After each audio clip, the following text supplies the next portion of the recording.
So today we're continuing our series about living out our values, or living our values.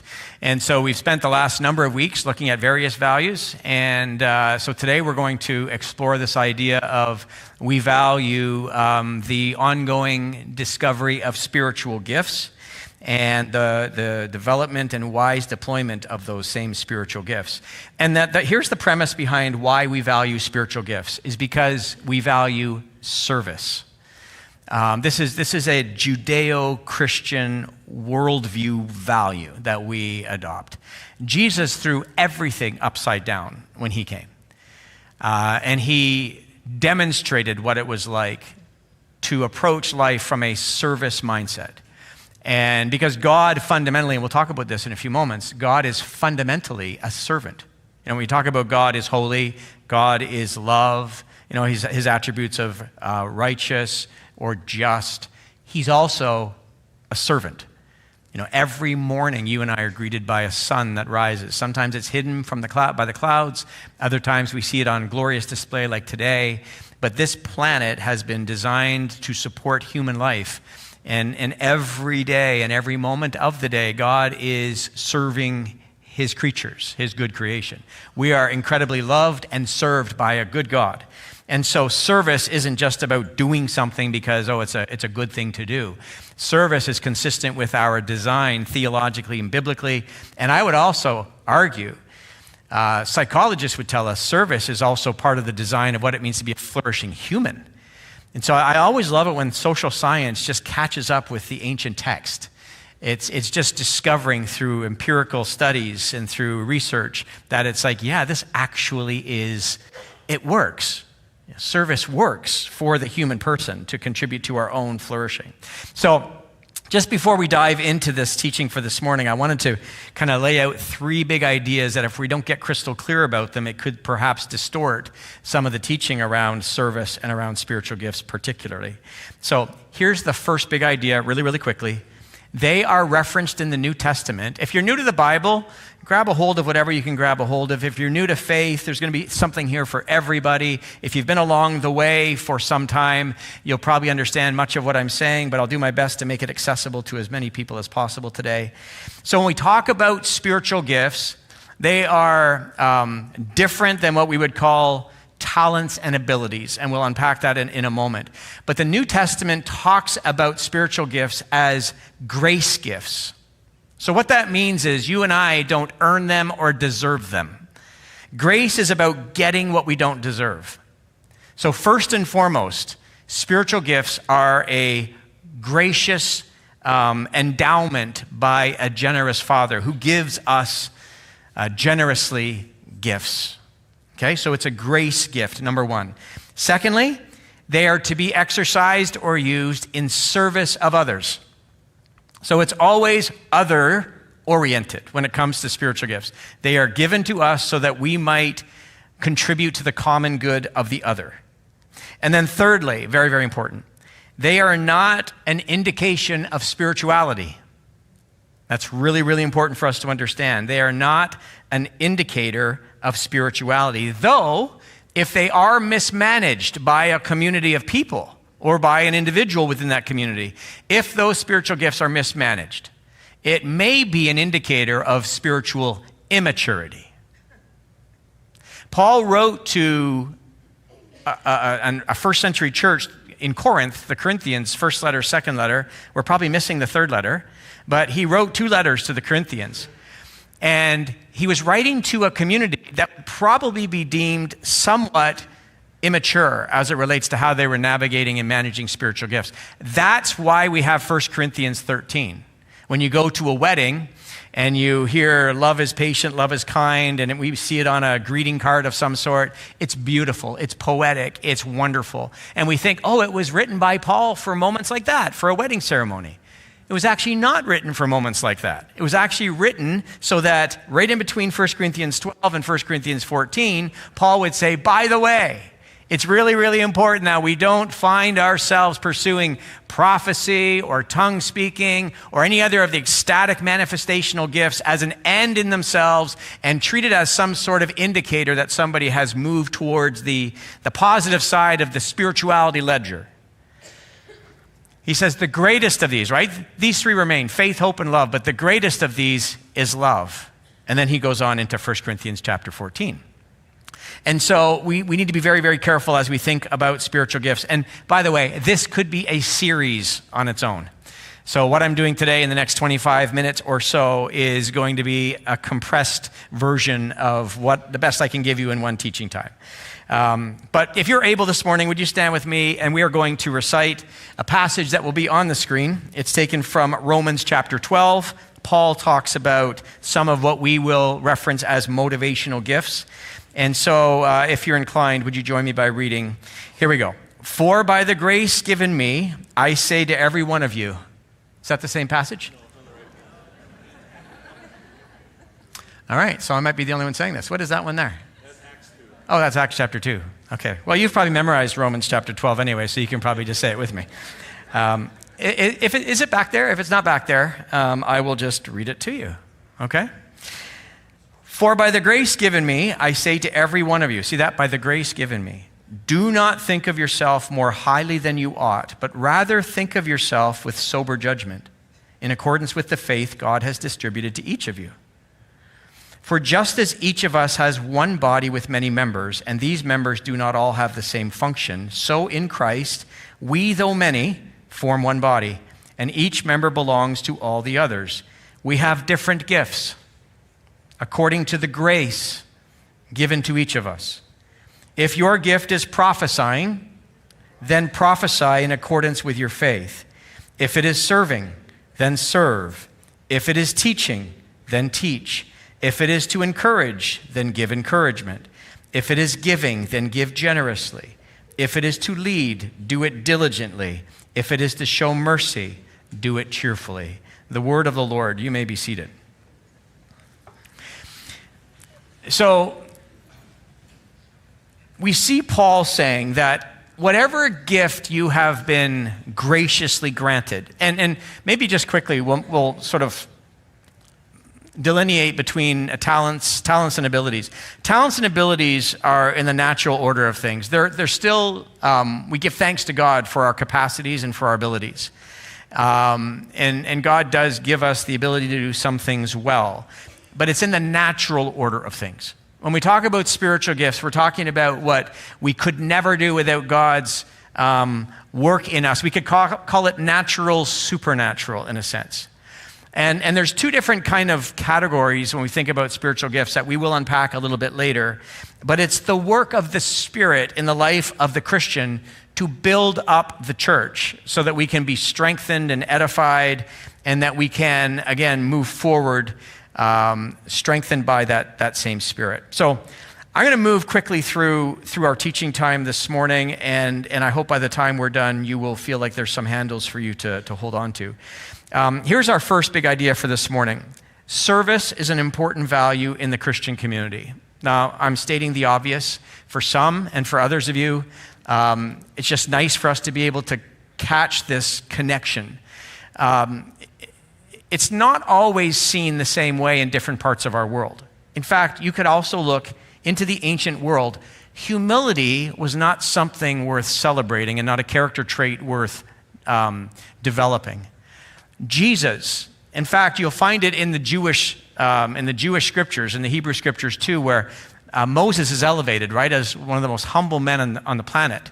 And so humility is kind of elevated. But around the neighboring nations around Israel, and even in the secular world that we live in, humility is not necessarily esteemed generally.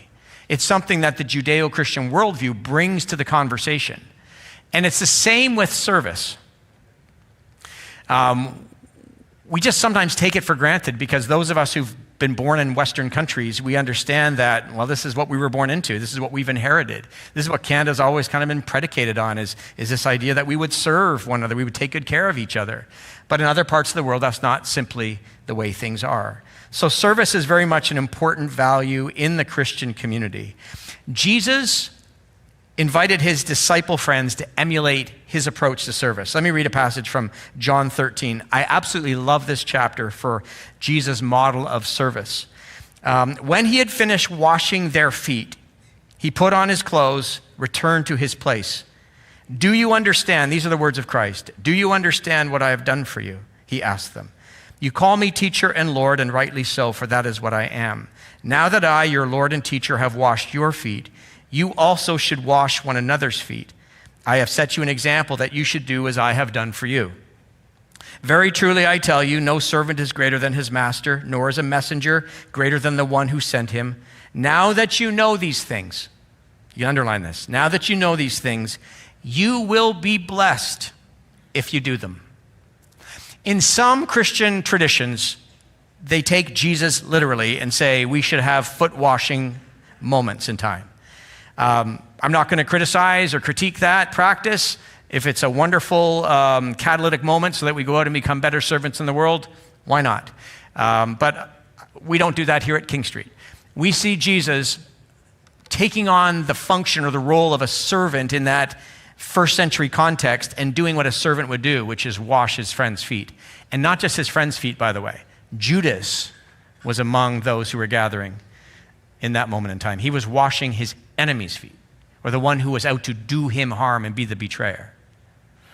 And so here we have Jesus saying, you'll be blessed if you adopt the posture of a servant. Now, in what ways will we be blessed?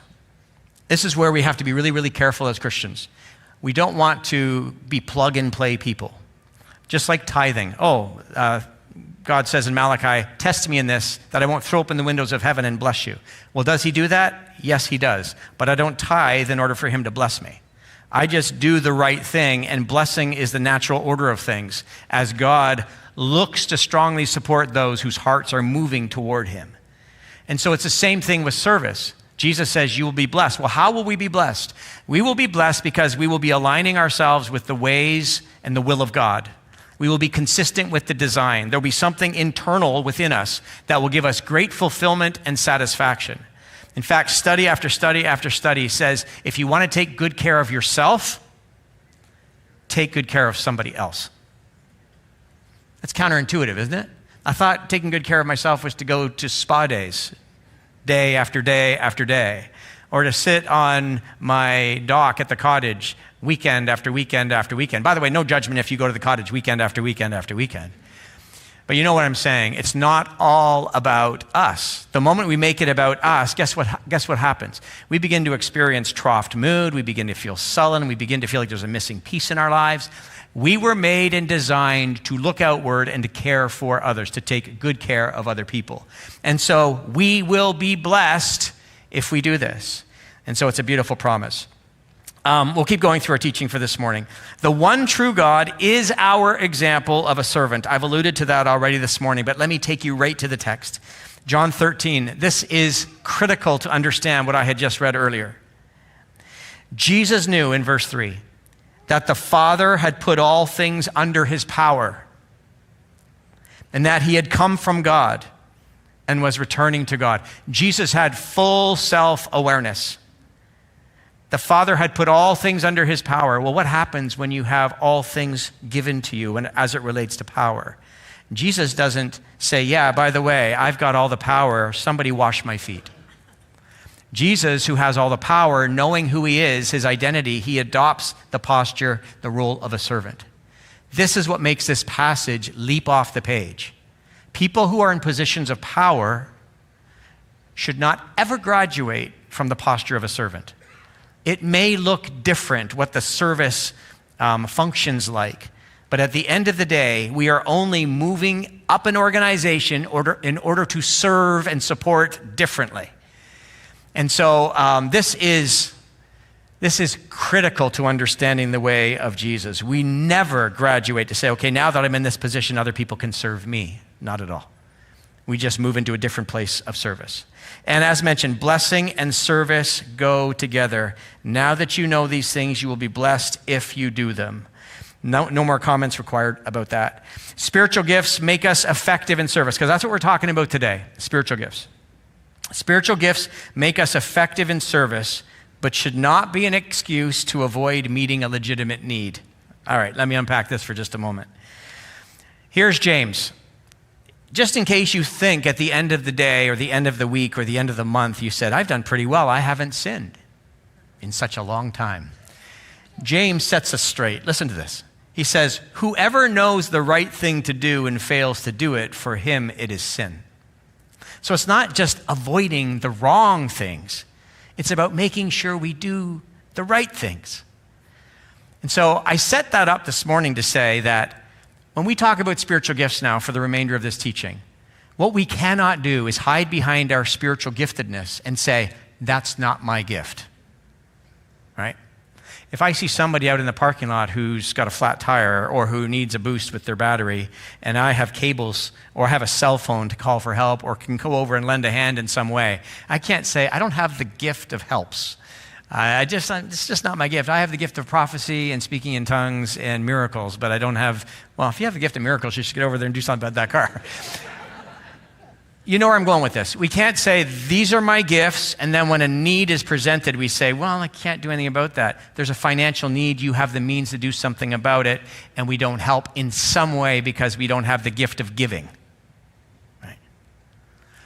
When we are confronted with a legitimate human need and we have the resources to do something about it, there is a fundamental call for us to do something about it and not use our giftings as an excuse to not help in some way. Again, Romans 12, each of you should use whatever gift you have received to serve others. That's the premise behind all of this, not to serve self, but to serve others as faithful stewards of God's grace in its various forms. God has entrusted you with the capacities to do things well. We need to do those things and to do them well. All right, number 2. You with me this morning? Number 2, spiritual gifts and human need. Again, I mentioned earlier, talents and abilities versus spiritual gifts. Sometimes it feels like there's a bit of a semantical conversation theme around these. Where does one begin and end? What's that all look like? At the end of the day, all endowments and capacities that are meant for good in the world, that we have been given the capacity to exercise, we say, thanks be to God, they've come from Him. But when you become a Jesus-following person, how we understand the scriptures is that the Holy Spirit comes to live in you. He is always present all the time, whether you follow Him as leader and Lord or not. He's always around supporting and sustaining all living creatures. In fact, it could be argued that His breath is in you or you couldn't take your next breath. But there is another sense in which the Spirit comes to take up residence, to make His home, so to speak, in you when you say yes to Jesus and you choose to follow Him. This is now where we have a head start as it relates to overcoming sin and evil, because we have everything we need for life and godliness, the Apostle Peter writes. And what do we have? Well, we have the Word and we have the Spirit that helps us overcome. So there is spiritual gifts granted to the church, to the Christian community, when we put our saving faith in Christ. And sometimes it's not always easy to understand what those are. But let me also say this. This conversation theme around spiritual gifts can be easily misunderstood, it can be misapplied. The Corinthian context is very, very important for us to understand. I'll just sort of scratch the surface of it today. But I would also say that spiritual gifts, as we understand them in the New Testament, are probably not exhaustive. Paul gives us a pretty good idea of some of the biggies. One of the reasons why I say that is, let me direct your attention to Exodus chapter 31. The same Spirit, by the way, the same Spirit that's poured out in the New Testament, the same Spirit is enabling this man named Bezalel, and he brings up another partner named Aholiab to help him in this beautiful work. Exodus 31 says this about Bezalel: being filled with the Spirit of God, with wisdom, with understanding, with knowledge, and you can underline this, with all kinds of skills. He doesn't tell us what they all are. He delineates a few. He says all kinds of skills to make artistic designs for work in gold, silver, and bronze, to cut and set stones, to work in wood, and to engage in all kinds of crafts. And then the text continues on.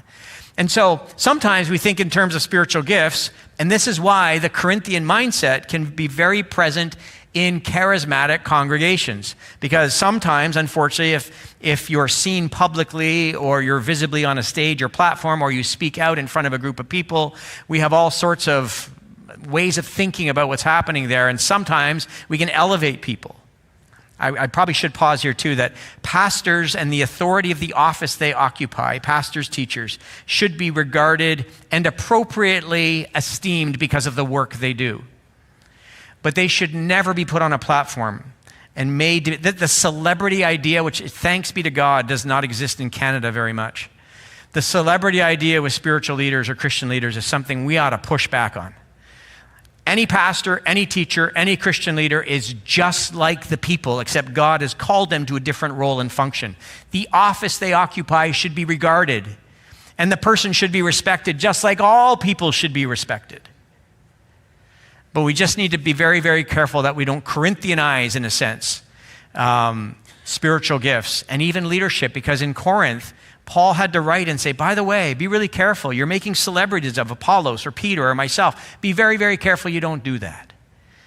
And so I love this passage because it becomes very tangible and very craftsman-oriented. And you know, when was the last time you saw somebody really skilled in craftsmanship and said, in fact, the man who made these steps, I was here when we built this space in 2015. Many of you were as well. I actually had the privilege of walking around the building on a regular basis and watching him build all the wooden stuff, just seeing him do it. I would mess this up so badly. But he knew how to do just everything, cut the wood on the angles, and he'd been doing it for years. In fact, he's the nephew, I believe, of Floyd Donner, who's still part of our congregation. He did just absolutely beautiful work. And you know people who paint. Suzanne Snyder, she paints beautiful things. These are abilities, craftsmanship, artisans. When you see musicians do what they do, when you see the various people on our platform and stage play their instruments, these are beautiful abilities that people have. So we want to think broadly about spiritual gifts and not just about some of the ones that are highlighted in chapter 12 and chapter 14 of 1 Corinthians. Now, okay, we're still going through this. It was really, really hard for me as I was putting this teaching together about what to actually talk about and what to leave out. But I thought it was important to give you the two different kind of categories of spiritual gifts. There are what we would call, and don't get too hung up on this, but there's what we would call manifestational gifts, and then there are motivational gifts. And Paul talks about motivational gifts mostly in Romans 12, and then the manifestational gifts are found in 1 Corinthians 12 and 14, mostly 14. And so this is why I say manifestation. Here's what Paul says. Now to each one, the manifestation of the Spirit is given for the common good.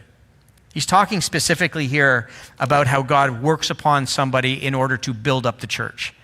And so it is a manifestation of the Spirit. It's not just somebody functioning in their own abilities or capacities. So I think that's very important that we understand that. So motivational versus manifestational gifts. Now here's the motivational ones at Paul. I'll draw your attention back to these again.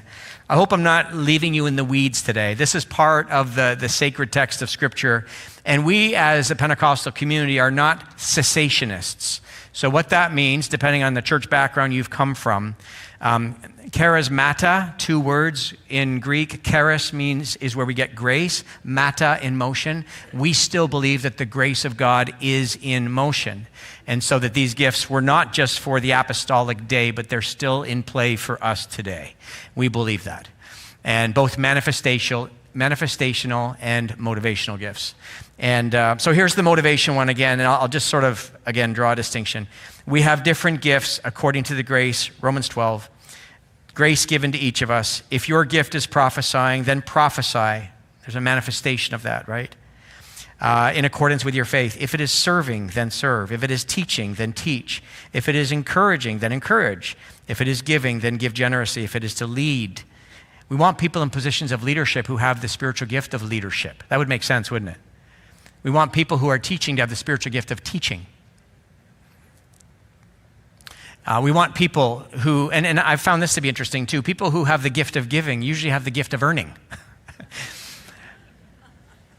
They go together, right? God wants you to be a conduit and he's going to bless you. And so often it's people who have tremendous means who have a wonderful way of giving.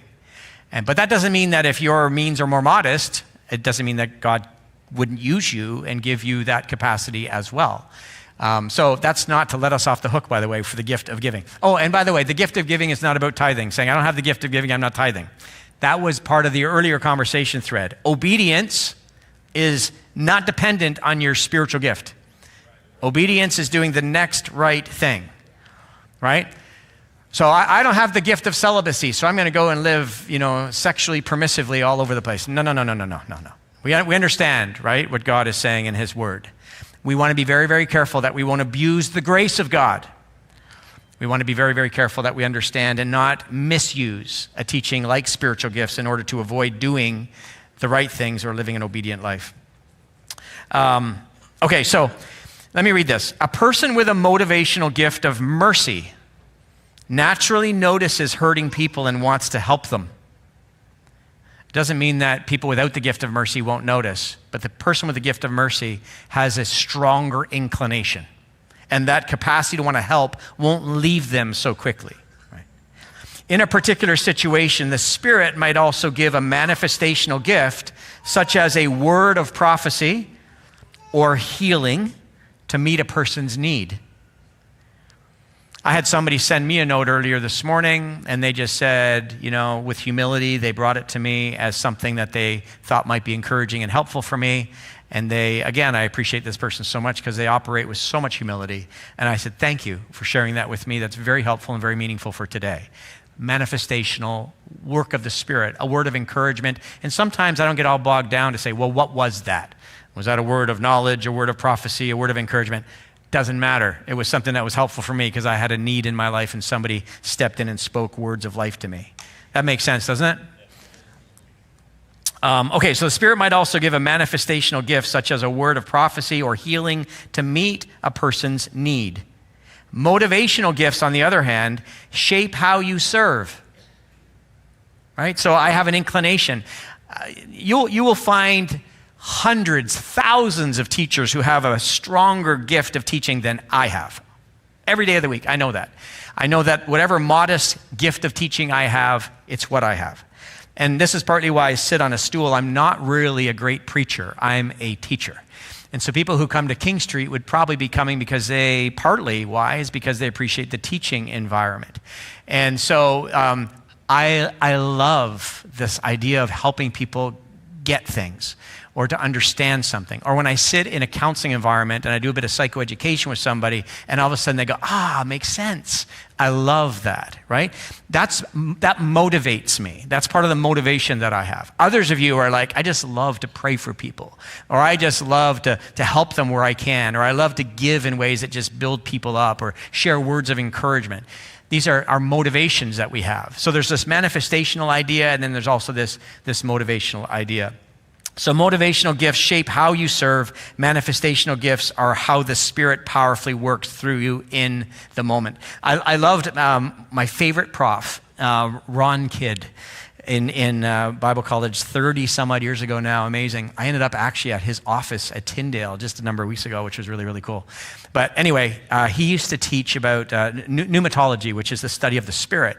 And he used to say, in such a really helpful way, he would say, when somebody is used with the manifestational gifts of the Spirit will come upon that person for a moment in time to meet a human need. It doesn't mean the Spirit will leave that person, but the Spirit will give that individual the capacity to do something in that moment.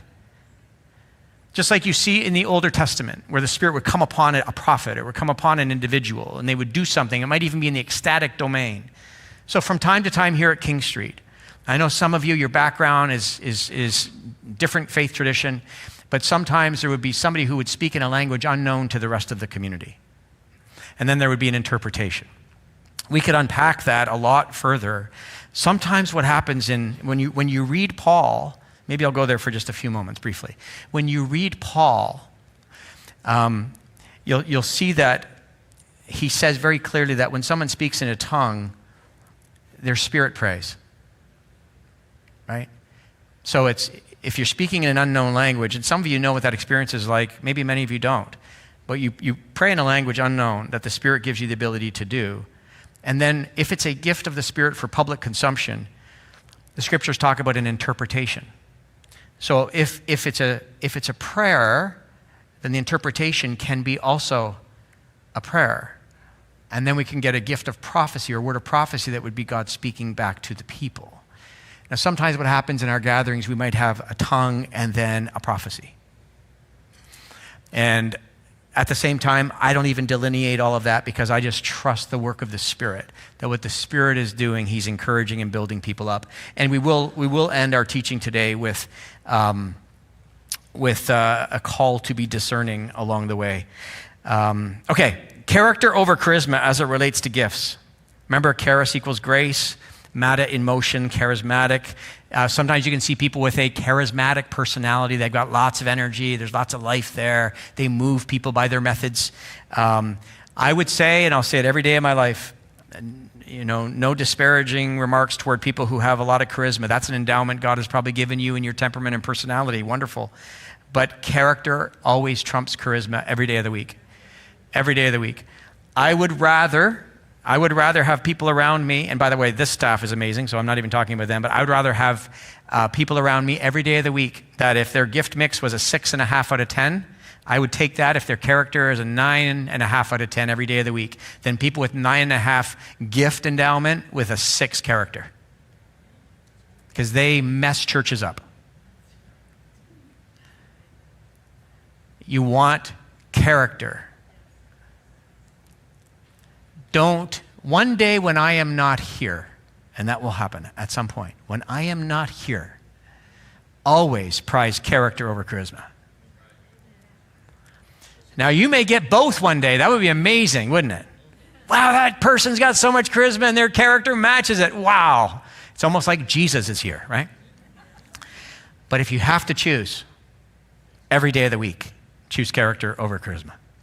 And if you're going to find a marriage partner, by the way, character over charisma. When you marry character, what a gift you get. Your friends, character over charisma. Churches that thrive and flourish and are around as a Christian witness for the long haul, it's always emphasizing character over charisma. This is why at King Street, I'm going upstream in some ways. That's okay. I have said to myself and to other leadership teams along the way, my desire, our desire as a lead team, is not to be the best show in town. Oh, have you been to Church B across town? Their music is amazing. Have you been over here? Their preacher is fantastic. Oh, they just built a new space over here. Here's why. What I want for you is to not set you up for disappointment on Monday morning. I want Sunday to be where we all can breathe. And if there's an emotional moment that accelerates, it elevates, we just say, okay, let's enjoy it. Let's breathe into it. But let's make sure we don't try to live on that kind of a wave, because you can't live on that kind of a wave. I've been a part of churches in the past that tried to keep next Sunday was more intense than last Sunday. And the Sunday after that was more intense than the one before that. I'm thinking, how do you live your Christian life like that? I would be exhausted and burnt out. And you know what happens with some people in the Christian faith who do that? They go to a certain point and isn't this amazing? And then crash. Or they adopt a mentality where they become conference Christians. Have you met some of those? Just go to the next place. Wherever the fire is, I'm going to go where the fire is. And they're on the lookout for the next thing that's going to give them that hit, right? I've just decided to be dull and boring.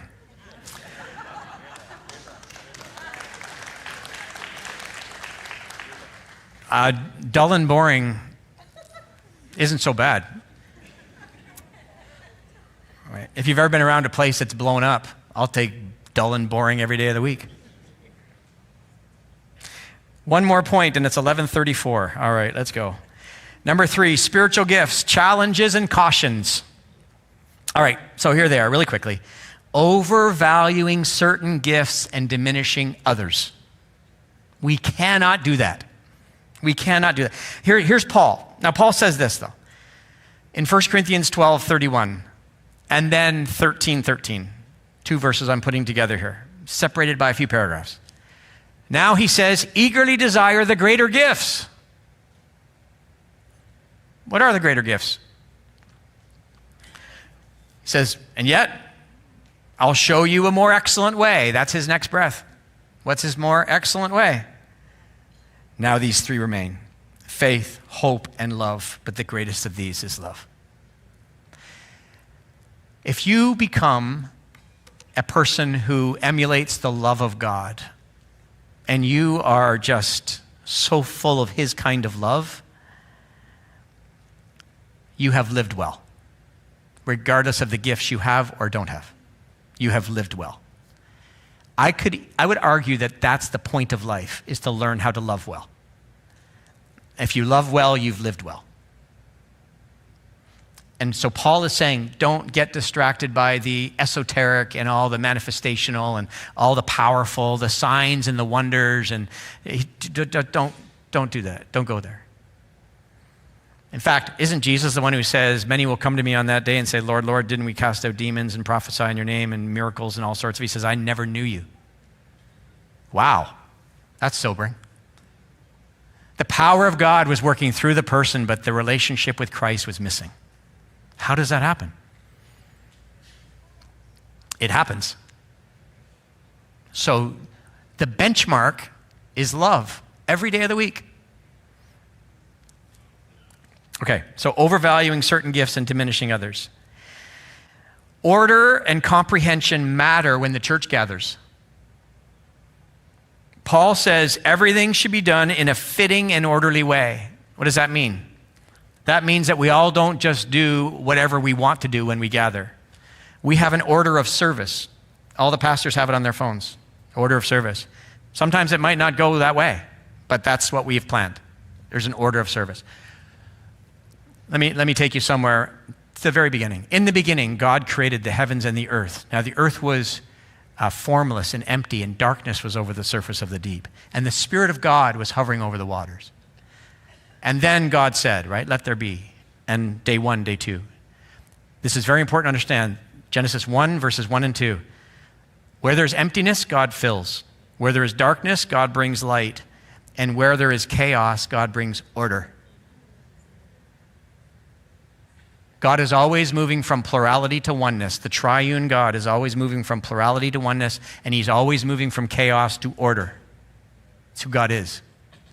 So if you're in a congregational gathering like this and you say, there's so much order here, the Spirit must not be here, I would say, whoa, hold up. What do you mean? Order and the Spirit go together. In some traditions, the more chaotic, the more spiritual. And Paul writes in Corinthians, literally, chapter and verse, he says, we have a problem, Houston. People are gathering for worship, and there is chaos going on. He says, your gatherings are doing more harm than good. He says, what if an inquirer, that's what in the New International Version, what if an inquirer comes into your gathering, and you're speaking in tongues, and nobody's interpreting? They're a foreigner, and they're going to say, you're out of your mind. That's what Paul says. So let me just say this. Those of you who might speak in tongues, here's what I would say. And others would disagree with me on this, but I'm right. Okay? I'm right. When the church gathers, I can go chapter and verse on this. When the church gathers, do not speak in tongues unless you interpret it. If the person beside you hears you speaking in tongues, here's what Paul says. All you're doing is edifying yourself. And he says the whole point of gathering is not to edify yourself. You do that at home. When you gather as the church, whatever you say, even to the person, you're talking to God in a language that they can hear and understand, they're edified because they're beside you. They could say amen. But if they can't say amen because you're speaking to God in an unknown language, how are they edified and built up? So in some Pentecostal traditions that have promoted that, it's out of order.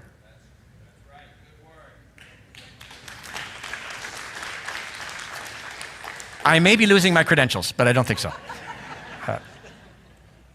I'm in good company with people who believe what I just said, but... All right, can I read it so that you hear it? Let me see. Here, 1 Corinthians 14. Don't take my word for it. Now, brothers and sisters, if I come to you and speak in tongues, what good will I be to you? Unless I bring you some revelation or knowledge or prophecy or word of instruction. Even in the case of lifeless things that make sound, such as the pipe or harp, how will anyone know what tune is being played unless there is a distinction in the notes?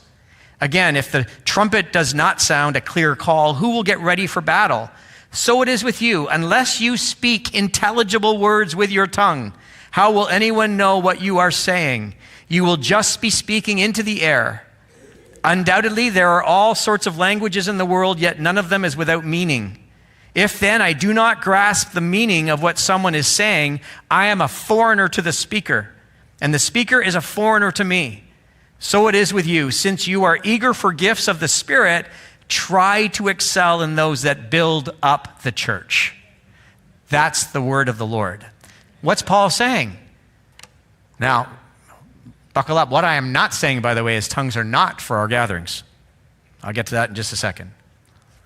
So, what Paul is saying is that unless it's interpreted, it ought not to be spoken in the gathering, because it doesn't edify or build anybody up. All right. Now, just two last thoughts. Dismissing or treating with contempt the works of the Spirit. Paul writes in 1 Corinthians 14:39, he says, "Therefore, my brothers and sisters, be eager to prophesy and do not forbid speaking in tongues." So what is it, Pastor? Paul is saying in this context, do not forbid speaking in tongues that are interpreted.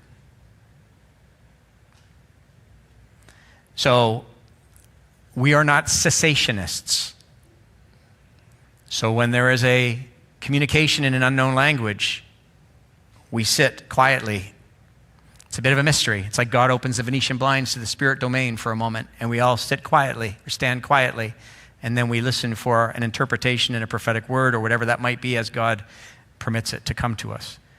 So we are not saying the gifts of the Spirit are not welcome here as it relates to manifestational gifts. What we are saying is the personal capacity to pray to God should not be exercised in a public gathering unless there's an interpretation. You are with me on that, right? Okay, all right. The last one is the need for discernment. Here it is, and then with this we'll wrap up. 1 John 4, 1-3. Dear friends, do not believe every spirit, but test the spirits to see whether they are from God, because many false prophets have gone out into the world. This is how you can recognize the Spirit of God. Every spirit that acknowledges that Jesus Christ has come in the flesh is from God, but every spirit that does not acknowledge Jesus is not from God. This is the spirit of the Antichrist, which you have heard is coming and even now is already in the world. The word of the Lord. And so let's just wrap up with this last idea and thought, is if there is a movement of the Spirit in one of our gatherings, because this has happened on occasion for us, and somebody will speak in an unknown language, what we need to do is respect what's happening in the room. You might even struggle with it. You might wrestle with it. You might scratch your head and say, I don't get it. You might even say, I'm not sure I believe it. All of that is okay. It is super okay.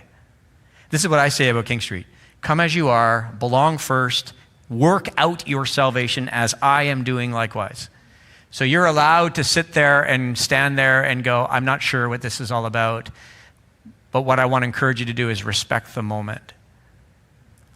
I would also say, unless you need to leave the room and it's an emergency, I would say, I think it's important you stay where you are. I was at a synagogue the other day and they wouldn't let me go back in after I left to go to the washroom because the rabbi was preaching, and I was like so disappointed. So I had to listen out in the lobby. So sometimes just the movement in the gathering, if there's a sacred time, we just respect the moment. And we can bring all of our questions to it. One thing I would definitely say to you, and by the way, if I was to export all of my questions to you here today, you would say, wow, is my pastor saved? No, I don't think you would say that. But I have questions. I have a lot of them. And sometimes they don't go away. Sometimes they nag at me a little bit. And sometimes I'm able to grab it and work it out, but I can't deny that I have them. I have them. It's a good thing to have questions, because when you work through them, guess what happens? You have an authentic faith. If you deny them and you say, no, then you're living at a different pretext or pretense, and it's not helpful. It's a surface faith. So we can be discerning. So we listen for what somebody says and we say, okay, is this a word? Number one, is it true? Is it helpful? Does it build up? And we grab a hold of things and we take it with us. And for some, it might just be like, no, that was not, it wasn't for me. Okay, that's fine. But somebody at the back, it's very rare that someone doesn't come and say, wow, I just felt like God was speaking to me. It's like, wow, so I did 35 minutes of preaching, teaching, and then somebody speaks for 2.5 minutes over there, and all the sermon was great, but it's God spoke to them in a different way. It's like amazing. So can we be open to that? Okay. I think we can be open to that. The reason why I'm open to it is because it's in the Bible. And I know the Bible, just can't say what's in the Bible there, but it's in the Bible and it's clearly taught there. And I think it's a responsible way for us to relate to spiritual gifts. So that's all I have for you today. Just before we wrap up, I want to invite Avi. There he is. Avi, I don't have my glasses on. Avi Ezekov is going to come up here. We get him a microphone real quick. Avi is a friend of mine, and we're going to take about 5 minutes or so here just to sort of seed something. Avi has taken a group of us to Israel 2017. 40 of us were going to go in 2024, in February of 2024. Now we're planning February of 2027. Why should people go to Israel, Avi? Maybe just give a quick invitation to our follow-up meeting, which will be much more at length in the chapel. So my name is Avi. Cheer on there. My name is Avi. I'm Jewish, I'm African, the wrong complexion. I'm a racketeer, a lawyer, a tour guide, a teacher, and a tour operator. Not the racketeer that you think. In Japan, they introduced an aluminum racket in the middle of the 1970s, and I decided to import the aluminum tennis racket called Yonayama.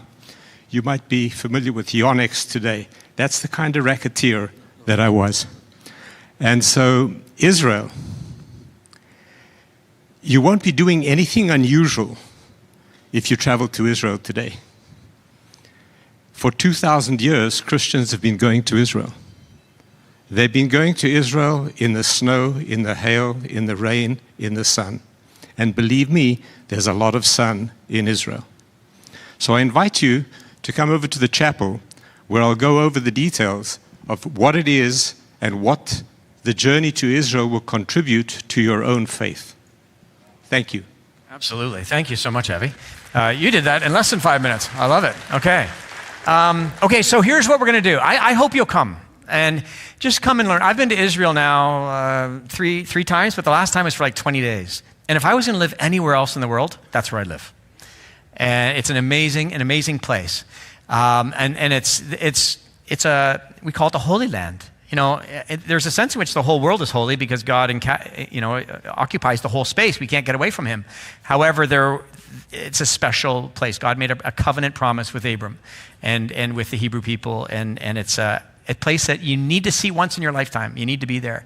And then we, as an advocacy church, have said anti-Semitism and anti-Zionism is a problem. And we're pushing back against that here at King Street. So, all right. So here's what we'll do in just a moment. If you're able, would you stand? Those of you who are going to come to the chapel, and if you happen to be new to us, the chapel is right beside the elevator. You can go up the stairs. The chapel is on the left side, and I will go there immediately, so I won't even be able to talk to anybody except a quick hello, and that's all. I'm going to go right into the chapel. We're going to start within like 5 minutes, okay? So here's what we're going to do. If you're going to come to that meeting, you're dismissed right now. You can go get your lemonade. If you're not going to the meeting, don't cheat. The Lord keeps good books. So if you're going to go to that meeting, you get advanced lemonade. And the lemonade, by the way, has fruit, syrup. You get to build your own lemonade. It's not just from the can. This is really, really good stuff. So it might take a moment or two. That's why we're dismissing those who are going to go to the meeting. Okay? And let me leave you with a few announcements. We're starting a new series next week on the book of Jonah, which you're going to want to come and be a part of. And a story of running and returning. We're going to go through the 4 chapters of Jonah verse by verse, and it's going to be amazing. You don't want to miss any of that at all. Go to our website and find out all sorts of things that we have for students, for children during the summer months. There's amazing stuff planned through our student ministry with Pastor Elisha, and you'll want to be aware of that, moms and dads and caregivers. Also, our pantry, our benevolent pantry, is low on non-perishable food items. All through the summer, you can bring non-perishable food items. We're going to restock our pantry so that we can be well positioned to help people who need help. Kingstreet.org, our website, familiarize yourself with it, and all things King Street through our social at King ST Church, both Facebook and Instagram. And I'm going to leave you. Looks like a good group of people coming to that meeting. So are you sure you don't want to come? All right, it's all good. Let me leave you with a blessing. May the Lord bless you and keep you. May the Lord make his face shine upon you and be gracious to you. May the Lord turn his loving countenance towards you and give you much peace and much grace. In the name of the Father, the Son, and the Holy Spirit. Amen. God bless you. Have a great rest of the weekend. Go Canada, 3 p.m. today.